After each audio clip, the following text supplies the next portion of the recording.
안녕하세요. 변방 목사의 아침 묵상 2021년 9월 20일 추석 연휴의 첫째 날 아침입니다. 오늘은 창세기 49장 16절로 17절 말씀을 통해서 내가 해야 할 일, 이런 제목으로 말씀 묵상의 은혜를 나누겠습니다. 추석 연휴가 시작되는 날입니다. 우리 모든 민족의 백성들이 평안하고 하나님의 은혜 아래서 정말로 행복한 추석 명절이 되었으면 좋겠고, 코로나로 인해서 가족들조차도 자유롭게 만나지 못하지만 서로 행복한 섬김과 사랑의 품어줌이 있고 또 아름다운 축복이 있는 그런 명절이 되었으면 하는 바람입니다. 오늘 본문에는 단지파에 대한 야곱의 축복이 기록되고 있습니다. 이것은 야곱의 고백일 수 없다, 이런 생각이 더 강력하게 드는 날이고, 야곱이 하나님의 감동을 그 자손들에게 고스란히 부어주고 있다, 이런 생각을 하게 됩니다. 16절 17절 말씀을 봉독해 올립니다. 다는 이스라엘의 한 지파같이 그의 백성을 심판하리로다. 다는 길섭의 뱀이요 샛길의 독사로다. 말굽을 물어서 그 탄자를 뒤로 떨어지게 하리로다. 우선 이 단지파에 대해서 이해를 해야 하는데, 단지파는 라헬의 시녀였던 빌하의 소생입니다. 빌하의 첫 번째 아들인 거죠. 그 이름의 뜻이 억울함을 풀다, 심판하다. 그러니까 다는 이름이라는 뜻이 그 심판하다는 뜻이 있는데, 오늘 야곱은 하나님은 야곱을 통해서 심판하면서 그의 백성을 심판하리로다. 이름의 축복을 그대로 전달해주고 있는 걸 볼 수 있습니다. 그리고 이 축복 훗날 삼손이 단자손의 후예였던 삼손이 사사 심판관의 역할을 하면서 이 예언이 그대로 이루어졌음을 성경은 말씀하고 있습니다. 이 구절에서 눈에 띄는 것은 한 지파같이라고 하는 말입니다. 아마도 시녀 빌하의 소생이지만 서자로 취급되지 않고 12지파 안에 한 지파같이 12지파에 들어갔다는 말을 하고 있는 것입니다. 이건 하나님의 나라의 특징인 거죠. 세상 역사 속에 서자의 서름, 또 우리나라 역사 속에도 서자의 서름을 우리가 잘 알지 않습니까? 대표적인 경우야 홍길동 하면 이해가 되지 않습니까? 아버지를 아버지라 부르지 못하는 그 안타까움을 우리가 잘 알고 있습니다. 그런데 하나님 나라에서는 이 서자였던 단을 그 한 지파 같이 취급해 주셨다. 이게 은혜죠. 정말 하나님 나라의 특징입니다.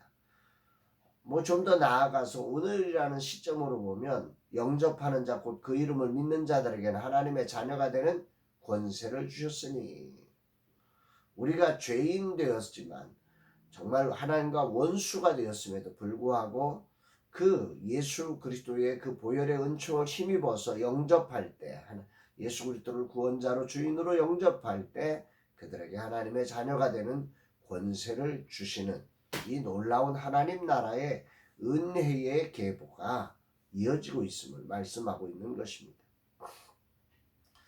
그런데 오늘 본문에서 주목되는 것은 그 후반부 17절 말씀인데요. 길섭의 뱀이요, 다는 길섭의 뱀이다. 샛길의 독사다. 이 독사라는 말 자체가 아주 강력한 독. 그러니까 큰 말도 한번 물으면, 그 발굽을 물어버리면 그냥 즉사할 정도의 강력한 독을 가진 독사를 말합니다. 그러니까 단이 그런 아주 강력한 독을 가진 뱀이 될 거다. 뱀의 역할을 할 거다. 그래서 어떻게 되느냐? 뒤에 보니까 말굽을 물어서 말탄자를 떨어뜨리는 역할을 하게 될 거다. 이렇게 이야기를 하고 있는 거죠.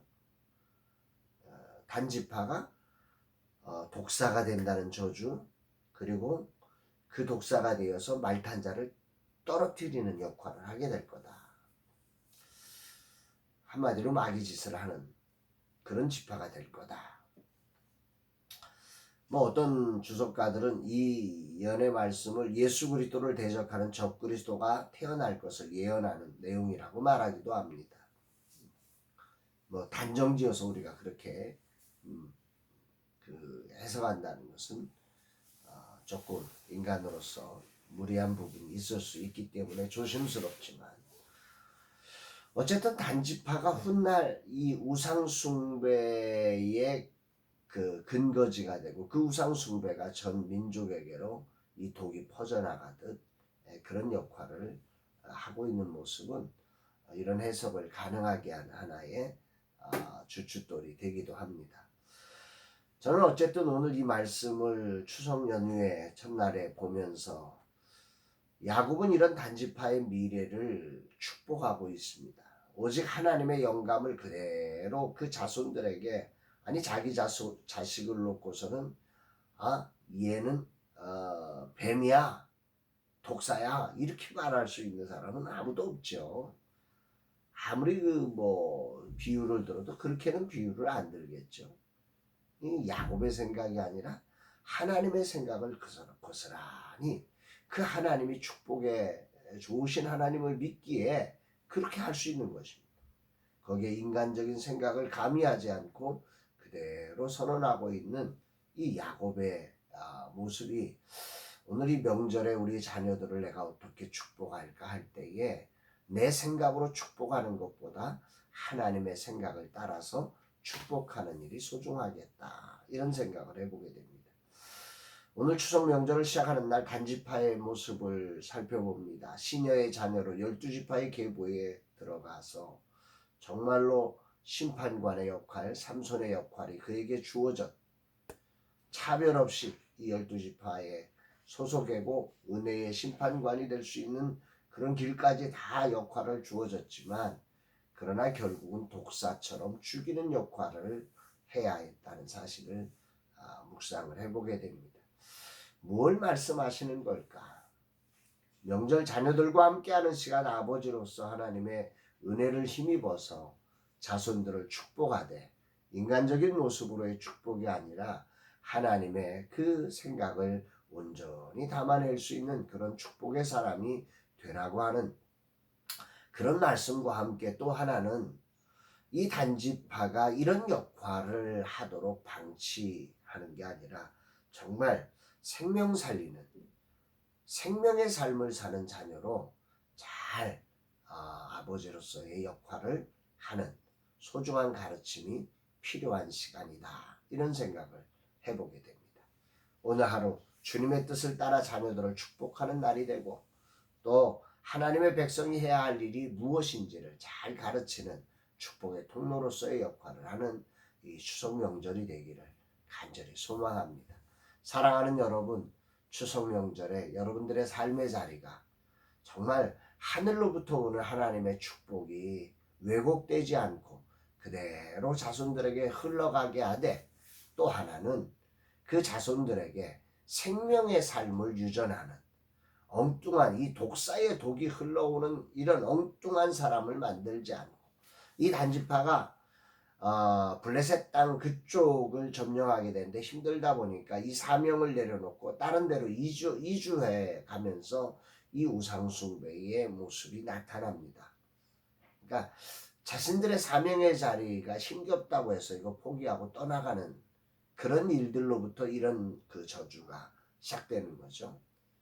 우리들이 정말 우리에게 주어진 분복들을 잘 감당하면서 생명의 삶을 전해줄 수 있는 이런 복된 날 되기를 주의 이름으로 축복합니다.